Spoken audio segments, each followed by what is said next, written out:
نحمدہ ونصلی علی رسولہ الامین المبین الحنین الکریم الرؤوف الرحیم اما بعد فاعوذ باللہ من الشیطان الرجیم بسم اللہ الرحمن الرحیم۔ واجب الاحترام ساتھیو، اللہ تعالیٰ کا بے پناہ لطف و کرم اور اس کا احسان عظیم ہے کہ جس کی توفیق سے ہم اس کے ذکر کے لیے اس کے گھر میں جمع ہیں۔ کل ہم نے آیت نمبر 124 اور 125 میں حضرت ابراہیم علیہ السلام کا جو تذکرہ اللہ کریم نے کیا تھا اس کو بیان فرمایا تھا، اور آگے بھی مضمون اللہ کریم نے حضرت ابراہیم علیہ السلام کا ہی چلایا ہے۔ آیت نمبر 26 میں اللہ کریم نے ارشاد فرمایا وَإِذْ قَالَ إِبْرَاهِيمُ رَبِّ اجْعَلْ هَٰذَا بَلَدًا آمِنًا وَارْزُقْ أَهْلَهُ مِنَ الثَّمَرَاتِ مَنْ آمَنَ مِنْهُمْ بِاللَّهِ وَالْيَوْمِ الْآخِرِ قَالَ وَمَنْ كَفَرَ فَأُمَتِّعُهُ قَلِيلًا ثُمَّ أَضْطَرُّهُ إِلَىٰ عَذَابِ النَّارِ وَبِئْسَ الْمَصِيرُ۔ اللہ کریم نے ارشاد فرمایا کہ جب ابراہیم علیہ السلام نے عرض کی کہ اے میرے رب اسے امن والا شہر بنا دے اور اس کے باشندوں کو طرح طرح کے پھلوں سے نواز، جو لوگ اللہ پر اور یوم آخرت پر ایمان لائے۔ اللہ نے فرمایا جو کوئی کفر کرے گا اس کو بھی زندگی کی تھوڑی مدت کے لیے فائدہ پہنچاؤں گا، پھر اسے دوزخ کے عذاب کی طرف مجبور کر دوں گا اور وہ بہت بری جگہ ہے۔ تو میں نے عرض کی تھی کہ اللہ کے حکم پر حضرت ابراہیم علیہ السلام اماں ہاجرہ علیہ السلام کو اور اسماعیل علیہ السلام کو بے آب و بیابان ریگستان میں چھوڑ کر آ گئے تھے، جو بعد میں مکہ شہر بنا۔ تو آپ گاہے بگاہے اپنی زوجہ محترمہ کو اور اپنے بیٹے کو دیکھنے کے لیے وہاں آیا کرتے تھے۔ تو وقت کے ساتھ چونکہ اس جگہ پر پہلے پانی کا وجود نہ تھا، اور حضرت اسماعیل علیہ السلام کی پاؤں کی ایڑی لگنے سے وہاں پر چشمہ اللہ کریم نے جاری فرما دیا، اور وہ رستہ تھا وہاں سے مسافر قافلے گزرا کرتے تھے، جو شام سے مشرق کی طرف سفر کرتے تھے وہ اسی علاقے میں سے گزر کر جاتے تھے، لیکن کبھی انہوں نے پڑاؤ نہیں کیا تھا۔ لیکن جب وہاں اسماعیل علیہ السلام کی ذات کے معجزے کے ذریعے اللہ کریم نے پانی وہاں پر نکال دیا، تو وہاں پھر گزرتے ہوئے جو مسافر تھے انہوں نے وہاں پڑاؤ ڈالنا شروع کر دیا، اور پھر جہاں پانی آتا ہے وہاں پر زندگی آتی ہے، سبزہ بھی نکلتا ہے۔ تو وقت کے ساتھ ساتھ اس پانی نے اس زمین میں کچھ سبزہ بھی اگا دیا، لوگوں کے لیے زندگی کا ایک سبب پیدا فرما دیا اللہ کریم نے۔ تو آہستہ آہستہ کرتے کرتے لوگوں نے وہاں پر اکٹھا ہونا شروع ہو گئے اور آباد ہونا شروع ہو گئے، اور یہ سلسلہ چلتا رہا۔ اسی اثناء میں جب آپ 6-7 سال کے ہوئے تو حضرت ابراہیم علیہ السلام آئے، تو اللہ کریم نے وہ خواب میں جو کہا کہ بیٹے کو ذبح کرو، تو آپ ذبح کرنے کے لیے لے کر گئے۔ تو وہ یہ بھی واقعہ اسی شہر کا ہے جس کو مکہ کہتے ہیں، وہیں پر وہ ستون بنے ہوں شیطان کے، اور قربان گاہ بھی وہیں پر موجود ہے مکہ میں۔ اور پھر کچھ مدت کے بعد جب اللہ کریم نے حکم دیا ابراہیم علیہ السلام کو مکہ شہر میں کعبہ تعمیر کرنے سے پہلے کی بات ہے، جب آپ تشریف لائے تو وہاں آپ نے یہ دعا دی۔ جب کچھ لوگ وہاں آ کر آباد ہوئے نا، تو ابراہیم علیہ السلام نے اللہ کے حضور دعا کی کہ اے رب کریم اب تو اس جگہ کو شہر بنا دے، رب اجعل ھذا، اب تو میرے رب اس جگہ کو بنا دے، کیا؟ بلدا، شہر بنا دے، اور شہر بھی کیسا؟ آمنا، جہاں پر امن ہو، جہاں پر کہ اس جگہ کو رب کریم اب تو شہر بنا دے اور امن والا شہر بنا دے۔ تو یہ پہلی دعا حضرت ابراہیم علیہ السلام نے اس جگہ پر کھڑے ہو کر مانگی جس کو آج مکہ کہتے ہیں۔ پھر فرمایا کہ جب شہر بنا دے تو اس کو، اور امن والا شہر بنا دے، تو جو لوگ یہاں رہنے والے ہوں، اہلہ، جو لوگ یہاں آ کر آباد ہوں گے رب کریم، ان کے لیے رزق کا بندوبست بھی کر، اور رزق کیسا؟ طرح طرح کے پھلوں سے ان کو نواز۔ لیکن کن لوگوں کو؟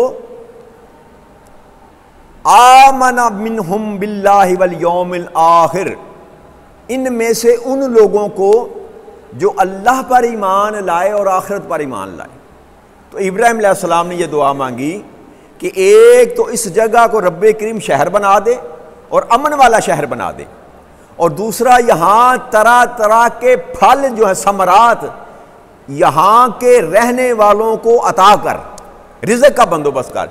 وہاں پر کوئی نہ تو کوئی درخت تھا، نہ کوئی بوٹا تھا، نہ کوئی بوٹی تھی، زندگی نہ تھی، تو وہاں پر وہ ترکاری پکانے کے لیے، کھانے کے لیے پھل کا وجود، تو دعا کی، اور پھر فرمایا کن کے لیے؟ جو اللہ کو مانتے ہیں اور آخرت کو مانتے ہیں۔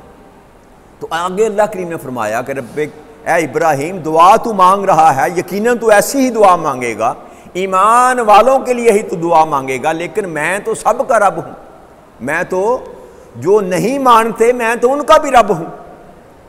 تو آگے اللہ کریم نے فرمایا قال ومن کفر، لیکن جو کفر اختیار کر چکے ہیں، جو کافر ہوں گے، جو تیرے دین پر نہ آئیں گے، نہ ابراہیم علیہ السلام، میں ان کو بھی زندگی میں تھوڑا سا اس میں سے فائدہ، یعنی کہ جو مکے میں آئے گا وہ مسلمان ہو یا غیر مسلم ہو، اس کو بھی میں رزق دوں گا، اس کو بھی میں، کیوں کہ میں رب العالمین ہوں، میں ساری کائنات کو پالنے والا ہوں، ہر ایک کو پالنے والا ہوں۔ اے میرے حلیل، تو دعا مانگے گا اپنوں کے لیے جو تیرے ہیں، جو تیرے ماننے والے ہیں، لیکن میں تو ان کا بھی رب ہوں جو ماننے والے، ان کو بھی زندگی میں کچھ نہ کچھ ضرور دوں گا اس میں سے۔ اب جو کافر اور مشرک تھے مکے میں نبی اکرم صلی اللہ علیہ وسلم کی بعثت تک، تو ان کو بھی اللہ کریم نوازتا رہا، اور اس وقت اس دور میں بھی مکہ جو ایک بہت بڑا شہر تھا، اس میں کروڑ پتی اور ارب پتی لوگ رہتے تھے، اور وہ سارے کے سارے کافر اور مشرک تھے، ساری تجارت، سارا کاروبار جو تھا وہ سارا مشرکوں کے پاس تھا۔ تو یہ اس دعا کا صدقہ تھا، جو دعا کی تھی نا ابراہیم علیہ السلام، تو اللہ کریم نے پھر رزق عطا فرمایا۔ اور پھر آج آپ دیکھیں 3000 سال سے زیادہ عرصہ ہو گیا اس بات کو جب حضرت ابراہیم علیہ السلام نے یہ دعا کی تھی۔ اللہ کریم نے ایسی رونق لگائی وہاں پر اس شہر میں، ایک تو اس کو شہر بنایا مکہ کو، اور امن والا شہر بنا دیا، حرمت وہاں پر قائم کر دی ابراہیم علیہ السلام کی دعا کی وجہ سے، اور رزق اتنا عطا کیا کہ آپ مکہ میں چلے جائیں، کائنات کی کوئی ایسی شے نہیں جو آپ کو مکے میں موجود نہ ملے گی، وہ پھل جو مکے میں کبھی پیدا ہوا ہی نہیں وہ بھی آپ کو وہاں سے ملے گا، مشرق سے، مغرب سے، شمال سے، جنوب سے، ہر قسم کا پھل کھانے کے لیے، ہر قسم کی سبزی، ہر قسم کے مشروبات وہاں آپ کو ملیں گے۔ یہ دعا ہے جو اللہ کریم سے حضرت ابراہیم علیہ السلام نے کی، تو اللہ کریم نے وہ بندوبست کیا۔ اور یہ تو آج کی بات کرتے ہیں نا، جب تیل نکل آیا تو آپ سمجھتے ہیں کہ 100 سال یا 70 سال یا 90 سال ہوئے، تیل نکل آیا تو سعودی عرب امیر ہو گیا، تو یہ سارے وسائل وہاں پر پیدا کر دیے گئے۔ جب تیل نہیں نکلا تھا تب بھی تو لوگ حج کرنے کے لیے جاتے تھے نا جی، تو تب بھی ان کو ملتا تھا کھانے کے لیے، تب بھی ان کو اسی طرح وافر ملتا تھا، کیونکہ بندوبست کرنے والا کوئی حاکم نہیں، بندوبست کرنے والی وہ ذات ہے جس سے ابراہیم علیہ السلام نے مانگا تھا۔ تو ابراہیم علیہ السلام کی اس دعا کے صدقے پھر تیزی کے ساتھ وہ جو بیابان تھا نا، وہ شہر کی شکل اختیار کر گیا، وہ شہر کی شکل اختیار کر گیا۔ تو اللہ نے فرمایا کہ تھوڑا سا فائدہ میں ان کو دوں گا، اس کے بعد ان کے لیے آخرت میں کوئی فائدہ آخرت کی طرف ان کو لٹا دوں گا، مجبور کر دوں گا، اور وہ بہت ہی بری جگہ ہے، وہ بہت ہی بری جگہ ہے۔ تو جب شہر بننا شروع ہو گیا نا، تو پھر اللہ کریم نے ارشاد فرمایا کہ وہ بھی وَإِذْ يَرْفَعُ إِبْرَاهِيمُ الْقَوَاعِدَ مِنَ الْبَيْتِ وَالْإِسْمَاعِيلِ، اور اس وقت کو بھی یاد کریں جب ابراہیم علیہ السلام اور اسماعیل علیہ السلام خانہ کعبہ کی بنیادیں اٹھا رہے تھے، بنیادیں اٹھا رہے تھے۔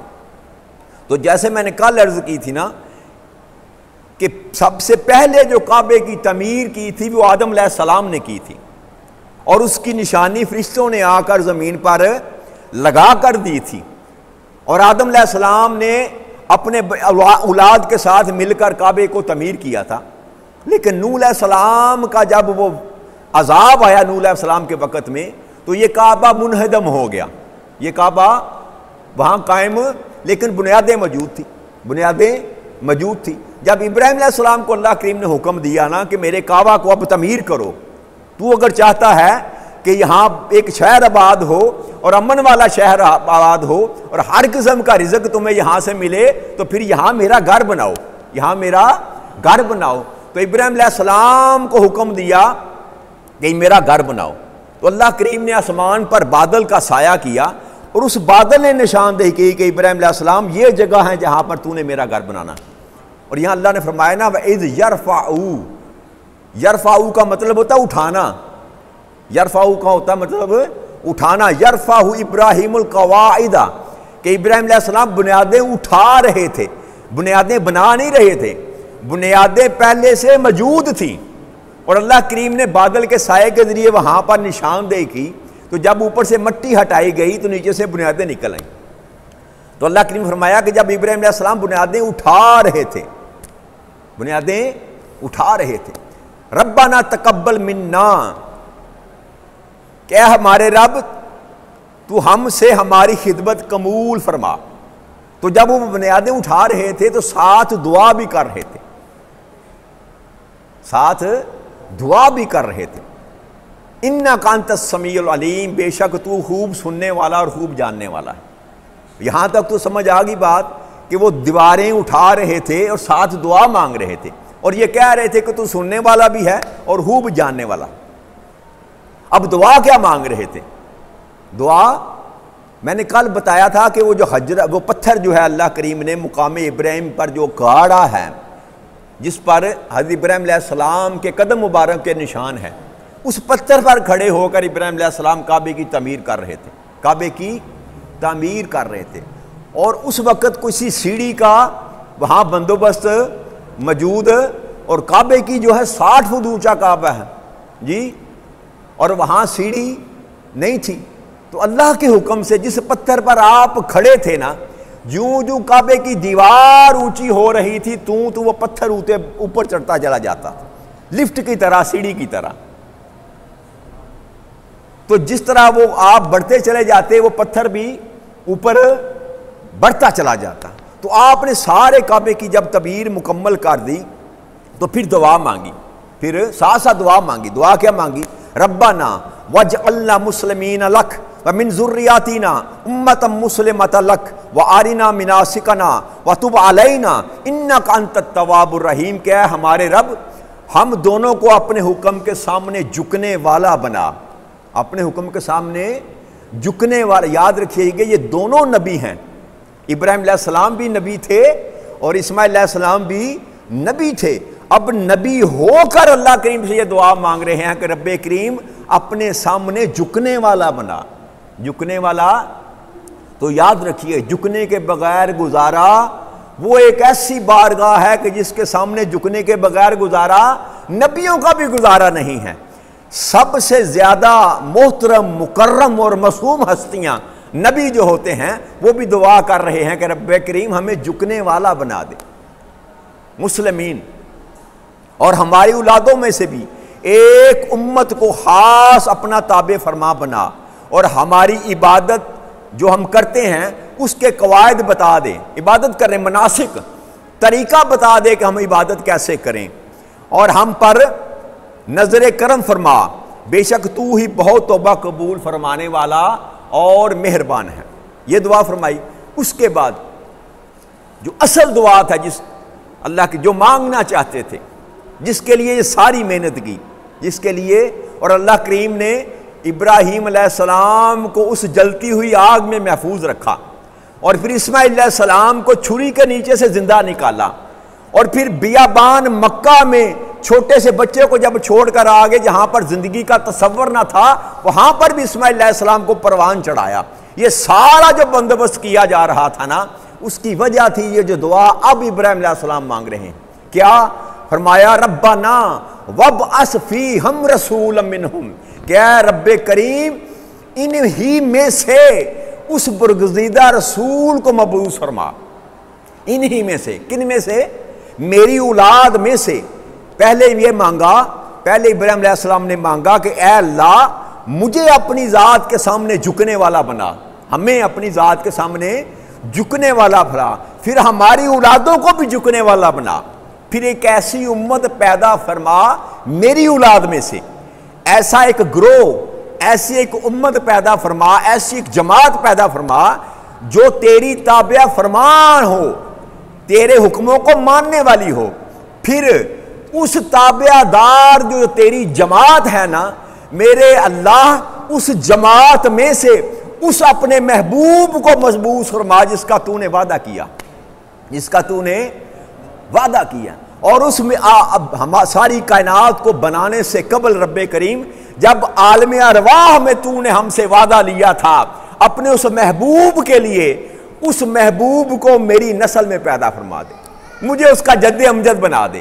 تو اصل یہ دعا تھی جو اجرت مانگی نا، ساری مزدوری کرنے، ساری مصیبتیں، ساری آزمائشیں، ساری تکلیفیں برداشت کرنے کے بعد، اور خانہ کعبہ کو تعمیر کرتے ہوئے یہ مانگا رب کریم میں کچھ نہیں مانگتا تجھ سے، میں کوئی اور اجرت نہیں مانگتا، نہ دنیا کی بات کی نہ آخرت کی بات کی، بس ایک ہی بات کی کہ رب کریم میں فقط اتنا چاہتا ہوں کہ وہ جو تیرا لاڈلا اور تیرا پیارا محبوب ہے نا، جس کو تو نے آخر الزمان نبی بنا کر بھیجنا ہے، بس مجھے اس کا دادا بنا دے، مجھے اس کا دادا میری نسل میں سے اس کو پیدا فرما دے، تاکہ میں فخر کر سکوں قیامت کے دن، میں فخر کر سکوں کہ تیرا محبوب جو ہے وہ میرا پوتا ہے، وہ میرا پوتا ہے۔ اور نبی اکرم صلی اللہ علیہ وسلم ہی فرمایا کرتے تھے، آپ حدیث مبارک میں ہیں، آپ کہا کرتے تھے کہ میں اپنے باپ ابراہیم علیہ السلام کی دعا سے پیدا ہوا ہوں۔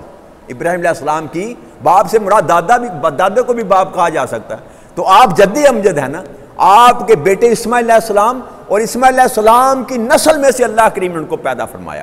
تو یہ دعا کی کہ رب کریم بس میں تم سے یہ اجرت مانگتا ہوں کہ مجھے اس اپنے محبوب کا دادا بنا دے، اپنے محبوب کا دادا بنا دے، اور ان کو مبعوث فرما، وہ کام کیا کریں جو ان پر تیری آیات تلاوت فرمائیں، اور انہیں کتاب و حکمت کی تعلیم دیں، اور ان کے قلوب کو خوب پاک صاف کر دے، بے شک تو ہی غالب حکمت والا ہے، تو ہی غالب حکمت والا ہے۔ تو اللہ کریم سے ابراہیم علیہ السلام نے یہ دعا مانگی۔ اور ایک اور واقعہ بیان کر کے اس کی بات ختم کرتے ہیں، کل اس سے آگے مضمون کو لے کر چلیں گے، کہ جب اسماعیل علیہ السلام جوان ہوئے نا، آپ نے خانہ کعبہ تعمیر ہو گیا اور شہر آباد ہونا شروع ہو گیا، یہاں پر آ کر بستی جب بن گئی، شہر بن گیا، تو اسماعیل علیہ السلام جوان ہو گئے، تو آپ نے شادی کر لی، آپ نے شادی کر لی۔ روایت میں آتا ہے کہ اردن کا علاقہ تھا، وہاں کی کوئی شاہی خاندان کی نسل کی وہ بچی تھی جس کے ساتھ آپ نے نکاح کیا۔ تو جب نکاح کیا تو آپ کا گزارا جو تھا نا، گزر اوقات زیادہ تر شکار پہ تھا، شکار کرنے کے لیے جاتے تھے، شکار کر کے لاتے تھے، پکاتے تھے، کھاتے تھے۔ تو حضرت ابراہیم علیہ السلام جب ملنے کے لیے آئے نا ایک روز، تو اسماعیل علیہ السلام شکار پر جا چکے تھے، گھر میں موجود نہ تھے۔ تو آپ جب گئے، آپ نے جا کر آواز دی، تو اندر سے جو آپ کی زوجہ مبارکہ تھی نا اسماعیل علیہ السلام کی، انہوں نے آواز دی، پوچھا کیا بات ہے؟ تو آپ نے فرمایا کہ اسماعیل سے ملنا ہے مجھے۔ تو وہ زوجہ کہنے لگی وہ تو شکار پہ گئے ہیں، کوئی پیغام ہے تو دے دیجئے۔ تو آپ نے پوچھا کہ اسماعیل کیسا ہے؟ تو انہوں نے کہا ٹھیک ہے۔ گھر کا نظام کیسے چلتا ہے؟ گھر کا نظام گزارا کیسے ہوتا ہے؟ تو وہ جو آپ کی زوجہ تھی نا، وہ گلے شکوے شروع کر دی انہوں نے، بس جی گزارا کیا ہونا ہے، کبھی کھانے کو مل جاتا ہے، کبھی کھانے کو مل جائے تو کھا لیتے ہیں، نہ ملے تو فاقہ کر لیتے ہیں۔ اس طرح کا کلام کیا ابراہیم علیہ السلام کے ساتھ۔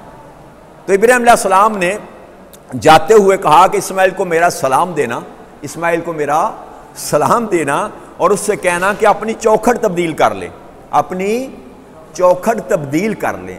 تو جب اسماعیل علیہ السلام واپس تشریف لائے نا تو اپنی زوجہ محترمہ نے کے پاس، تو زوجہ محترمہ نے فرمایا کہ ایک بزرگ آئے تھے سفید داڑھی والے، تو وہ آپ کا پوچھ رہے تھے، تو میں نے بتایا کہ آپ شکار پر گئے ہیں، تو آپ نے پوچھا کہ کچھ کہا انہوں نے؟ تو انہوں نے کہا کہ ہاں میرے آپ کے متعلق پوچھا، آپ کی سلامتی کا پوچھا، اور پھر گھر کے معاملات کے متعلق پوچھا۔ تو جاتے ہوئے یہ کہہ گئے ہیں کہ جب اسماعیل صاحب آئیں تو ان سے کہنا کہ اپنے گھر کی چوکھٹ تبدیل فرمائیں، اپنے گھر کی چوکھٹ تبدیل فرمائیں۔ تو آپ نے فرمایا اے زوجہ وہ میرے باپ تھے، میرے والد ابراہیم علیہ السلام تھے، ابراہیم علیہ السلام تھے۔ تو یہ چوکھٹ تبدیل کرنے کا جو حکم فرمایا نا، یہ تھا کہ اپنی بیوی تبدیل کرو، اپنی، یہ وہ اس قابل نہیں ہے کہ اس کی نسل سے میرا محبوب پیدا ہو سکے، لہذا دوسری شادی کرو۔ اب دیکھیں رب کریم جو بندوبست کر رہا ہے نا، یہ سارے کا سارا نظام جو رب کریم نے چلایا بنایا تھا نا، وہ ذات محمد کو دنیا میں پیدا کرنے کے لیے بنایا۔ تو اللہ نے فرمایا کہ یہ میرے نبی کی ماں نہیں کلانے کا حق رکھتی، نئی شادی کرو۔ اسماعیل علیہ السلام نے دوسرا نکاح کیا، اس میں سے پھر اسماعیل علیہ السلام کی نسل میں سے نبی اکرم صلی اللہ علیہ وسلم پیدا ہوئے۔ تو اللہ کریم نے اتنا محفوظ رکھا، اللہ کریم نے اپنے نبی اکرم صلی اللہ علیہ وسلم کی نسب کو۔ اب جو لوگ باتیں کرتے ہیں نا وہ کہ ان کے باپ استغفر اللہ نعوذ باللہ ماں باپ مسلمان تھے کہ نہیں تھے، جی اس طرح کے بدبخت بھی دنیا میں پائے جاتے ہیں جو آپ کے ماں باپ پر جو ہے نا حرف اٹھاتے ہیں۔ جو دین ابراہیم پر تھا نا وہ مسلمان تھا، یاد رکھیے گا، جو دین ابراہیم پر تھا وہ، اور نبی اکرم صلی اللہ علیہ وسلم کے آپ کے باپ، آپ کے دادا، جتنی نسل چلتی ہے نا ابراہیم علیہ السلام تک، ان میں کوئی ایک بھی مشرک اور کافر نہ تھا، کوئی ایک بھی مشرک اور کافر نہ تھا، سارے ایمان والے تھے۔ اور نبی اکرم صلی اللہ علیہ وسلم کے والد گرامی بھی اور آپ کی والدہ محترمہ بھی رضوان اللہ تعالی علیہ اجمعین جو تھی، وہ بھی دین ابراہیمی پر تھے، دین ابراہیمی پر تھے۔ لہذا یہ سوال پیدا ہی نہیں ہوتا کہ جب آقا نے فرمایا کہ اللہ کریم نے مجھے پاک پشتوں اور پاک صلبوں میں رکھا، تو یہ کیسے ممکن ہے کہ آپ کے شجرہ نسب میں کوئی کافر اور مشرک ہو؟ تو اللہ نے محفوظ رکھا، اللہ نے محفوظ رکھا۔ تو یہ سارا جو نظام اللہ کریم نے وضع کی، ابراہیم علیہ السلام جو بیان فرما رہے ہیں، تو یہ دعائے ابراہیم ہے، دعائے ابراہیم۔ آپ نے بھی چاہا، ابراہیم علیہ السلام جیسے جلیل القدر پیغمبر یہ کہتے ہیں رب کریم کہ میری نسبت بھی اپنے محبوب کے ساتھ کر دے، میری نسبت بھی اپنے محبوب کے ساتھ کر دے۔ اور عیسیٰ علیہ السلام جیسے پیغمبر بھی کہتے ہیں کہ رب کریم کاش تو جو مجھے اپنے محمد کا امتی بنا دے، مجھے اپنے محبوب محمد صلی اللہ علیہ وسلم کا امتی بنا دے۔ آپ نے دعا کی، اور نبی کی دعا کبھی رد نہیں ہوتی۔ تو اللہ کریم نے عیسیٰ علیہ السلام کو زندہ اٹھا لیا، اور اب جب دوبارہ ان کا نزول ہوگا تو وہ نبی اکرم صلی اللہ علیہ وسلم کی امتی بن کر آئیں گے۔ یہ اتنی بڑی نسبت ہے آقا کریم صلی اللہ علیہ وسلم کی، وہ ہستی ہیں کہ جن کا امتی بننے کے لیے رسول اور پیغمبر دعائیں مانگتے ہیں۔ تو ہمیں تو بونس میں مل گیا، ہمیں تو مفت میں یہ مل گیا کہ نبی اکرم صلی اللہ علیہ وسلم نے کرم کیا، اللہ نے فضل کیا کہ ہمیں آپ کا امتی بنا دیا۔ ہمیں بس اس کو سنبھالنا ہے، جو نعمت، جو فضل، جو کرم، جو دولت اللہ نے ہمیں عطا کی ہے، بس اس کو سنبھالنے کی ضرورت ہے۔ اللہ کریم سے اس دعا کے ساتھ کہ ہمیں اطاعت اللہ اور اطاعت رسول میں زندگی بسر کرنے کی توفیق عطا فرما دے۔ وما علینا الا البلاغ المبین۔ والسلام علیکم ورحمۃ اللہ وبرکاتہ۔